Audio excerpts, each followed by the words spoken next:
Today's focus is on bleeding and wounds, common injuries that range from minor cuts to life-threatening blood loss.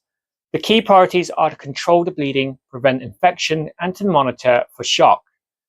First, apply direct pressure to the wound using a sterile dressing or a clean cloth. Keep pressure constant until the bleeding stops.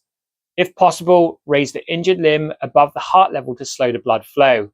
Once the bleeding is under control, secure the dressing firmly with a bandage.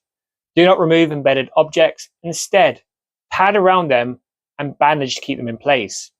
Watch for signs of severe bleeding or shock, including pale skin, rapid pulse, or confusion. If these occur, call 999 and keep the casualty warm and lying down. For minor wounds, clean the area with saline or clean water and apply a sterile plaster. Prompt and effective bleeding control prevents serious complications.